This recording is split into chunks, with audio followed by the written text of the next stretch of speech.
வெறும் 20 ரூபா செலவில் 10 நிமிஷத்தில் சூப்பரான ஸ்நாக்ஸ் ரெடி பண்ணலாம் வாங்க. வீட்டில் 2 முட்டை இருந்துச்சு, அதை எடுத்துக்கிட்டேன். கூடவே துருவின கேரட், கொஞ்சம் போல் வெங்காயத்தை இந்த மாதிரி பொடிசாக கட் பண்ணி வச்சுருக்கேன். கொஞ்சம் கொத்தமல்லியும் எடுத்துக்கிட்டேன். வேணும்னா நீங்கள் பச்சை மிளகாய் சேர்த்துக்கலாம். எடுத்து வச்ச 2 முட்டையை இந்த மாதிரி உடச்சி சேர்த்துக்கலாங்க.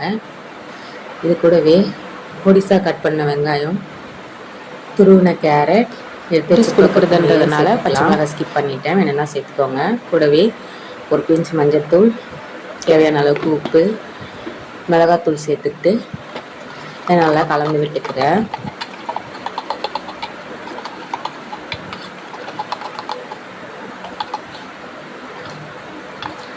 இப்போ பாருங்கள், நல்லா கலந்து விட்டாச்சு. இது இருக்கட்டும்.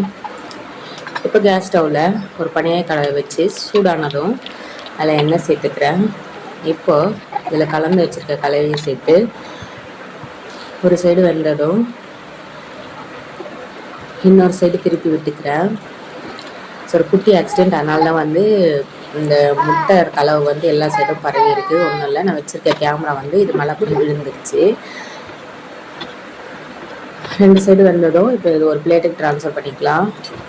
சூப்பராக ரெடி ஆகிடுச்சு பாருங்கள். டேஸ்ட்டும் அமோகமாக இருக்கும். இது மட்டும் இல்லாமல் கொஞ்சம் தோசை மாவு இதோட கலந்து ஊற்றி பார்க்கலாம், அதுவும் நல்லா தான் இருக்கும். ஆனால் ரெண்டுத்தையும் கம்பேர் பண்ணும்போது வெறும் முட்டை பணியாரம் தான் எனக்கு ரொம்பவே பிடிக்கும். ஸோ உங்களுக்கு என்ன பிடிக்கும்னு கீழே கமெண்ட்டில் சொல்லிவிடுங்க. பாய்.